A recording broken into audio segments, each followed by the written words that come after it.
अस्सलाम वालेकुम। आप कब आई? अस्सलाम वालेकुम डॉक्टर। कैसा महसूस कर रही हैं अब और मेडिसिन स्टार्ट की? डॉक्टर अब इलाज की जरूरत नहीं है मुझे। क्यों? क्योंकि मेरे हस्बैंड की जो सेकंड वाइफ है उन्होंने कंसीव कर लिया है माशाल्लाह से। ओह आई सी। तो आपको इस बात पे टेंशन हो रही है? नहीं डॉक्टर, मैं बहुत खुश हूँ, मैं बहुत दिल से खुश हूँ। बस मुझे दुख होता है कि जब मेरी नियत पर और मेरी खुशी पर और अखलाक पर शक किया जाए और मुझे हासिद करार दिया जाए तो बस मुझे दुख होता है। सारा, आपने कभी इस बात पे गौर किया है दुनिया में अजीम कामयाबी और अजीम दर्जा सच्चे लोगों को ही क्यों नसीब होते हैं? क्योंकि उन पे अल्लाह की रहमत का साया होता है। आप दिल छोटा ना करें और ना घबराएं। मुनाफिक लोगों को तो वक्ती खुशियां मिलती हैं, लेकिन वो दिलों को फतह नहीं कर सकते।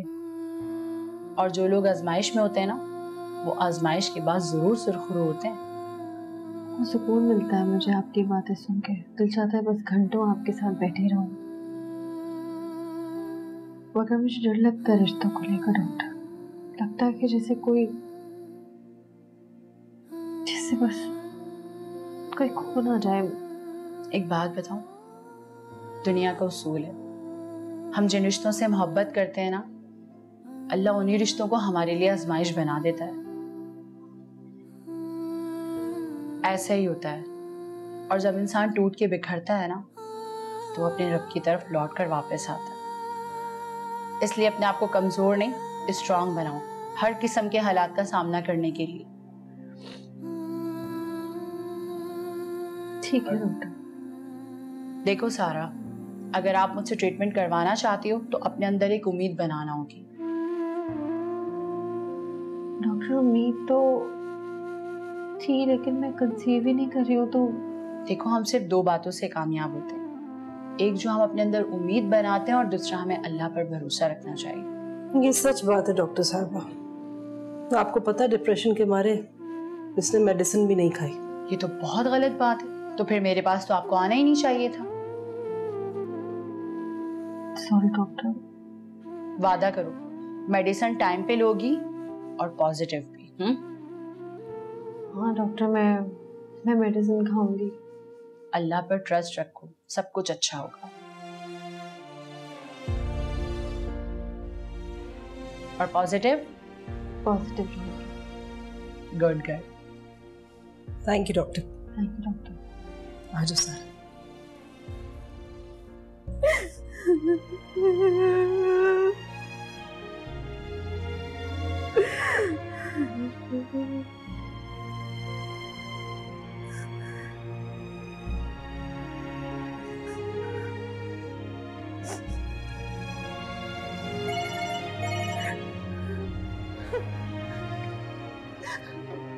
अम्मा कहाँ हैं आप? मैं कब से फोन कर रही हूँ आपको, आप जवाब क्यों नहीं दे रही फोन का? सब खैरियत तो है, ठीक तो है ना आप?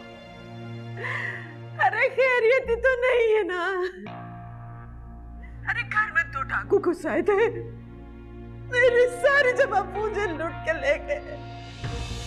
लेकिन ये सब कुछ हो कैसे गया? क्या बताऊं कौन थे। अरे मुझे रस्सियों से बांध दिया, मेरे मुंह में कपड़ा ठूस के मेरी सारी जमा पूंजी ले गए, मेरी चूड़ियां, बुंदे, पैसे सब ले गए। या अल्लाह रहम। वो और सलमान कहाँ है? सलमान भी अपने कमरे में था, वो बाहर निकला है, उसको भी रस्सियों से बांध दिया। अम्मा लेकिन ये तो बड़ी अजीब सी कहानी आप सुना रही हैं। अब अचानक ये सब कुछ हुआ कैसे? कैसे आ गए डाकू? क्या बताऊं बेटा, तुम आ जाओ ना। मैं लुट गई, बर्बाद हो गई। आके अपनी माँ का हाल देखो, मैं बहुत परेशान हूँ। मीना, अम्मा आप फिक्र नहीं करें, मैं बस पहुंच रही हूँ। मीना जल्दी आओ, मैं कह रही हूँ ना, बस मैं आ रही हूँ, बस थोड़ा इंतजार करें, पहुंचती हूँ मैं। मीना मुझे अम्मा के पास जाना है, घर पे थोड़ी गड़बड़ हो गई है। सब खैरियत है भाभी? क्या हुआ? खैरियत ही नहीं है ना, कुछ मसला हो गया है। लेकिन सुनो, यहाँ जो कोई भी बात होगी ना तो मुझे फोन करके एक एक बात बताओ। फोन करके बताऊंगी भाभी, क्या आप समझी नहीं? मारिया आप ही आई नहीं है, परेशान है और सारा की बहन के साथ उनकी खटपट भी चल रही है। तो मुझे एक एक बात इन्फॉर्म करोगे कि यहाँ क्या हो रहा है? एक मिनट रुको, तुम बल्कि ये कुछ पैसे रखो, तुम रखो ना, मैं जा रही हूँ, अम्मी इंतजार कर रही हैं, तुम फोन जरूर करना मुझे।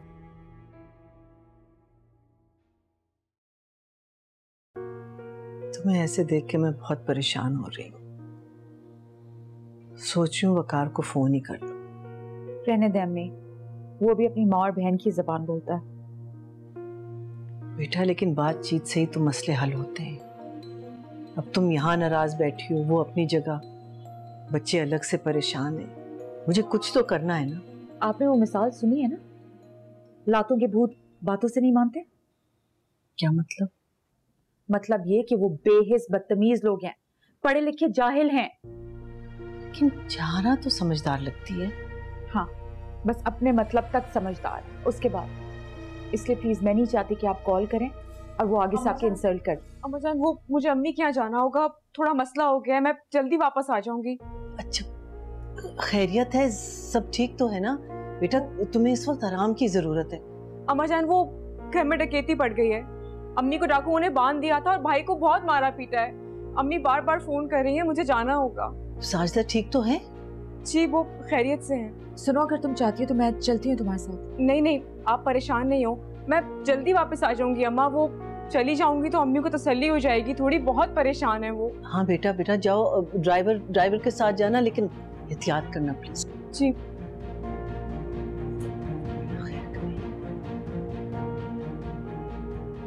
अच्छी है ये, वैसे बहनों की तरह ट्रीट करती है मुझे।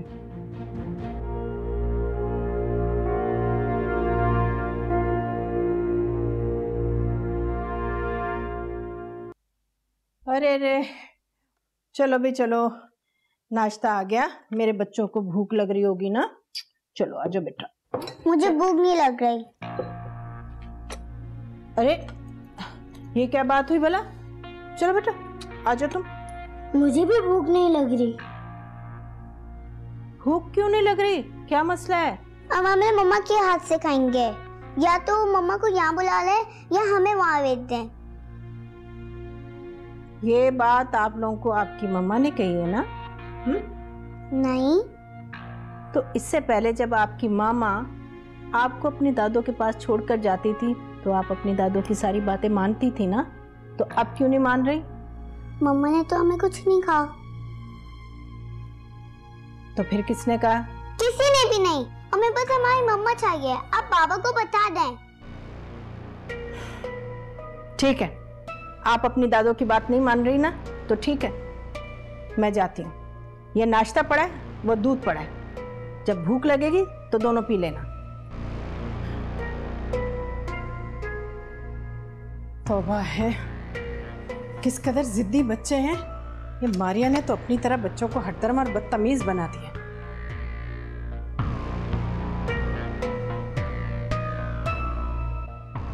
जी अस्सलाम वालेकुम अम्मी, आप कॉल कर रही थी? वालेकुम अस्सलाम। वकार, तुम घर आओ और खुद आकर अपने बच्चों को खाना खिलाओ। क्यों, खैरियत क्या हो गया? अरे होना क्या है, नाश्ता लेकर गई हूँ और उन्होंने खाने से इनकार कर दिया। इनकार कर दिया? क्यों? एक ही रट लगा रखी है कि या तो उनको उनकी माँ के पास छोड़कर आए या फिर उनकी माँ को घर वापस लेकर आए, तभी खाना खाएंगे। वकार, मैं तुम्हें बता रही हूँ। अरे वकार, ये बच्चे ना आगे जाके तुम्हारे लिए बहुत मसाइल पैदा करेंगे। और ये तुम्हारी बेटी, ये तो हूबहू अपनी माँ की कॉपी है। लो, अभी अभी ट्रे ना किचन के सामने रख गई है।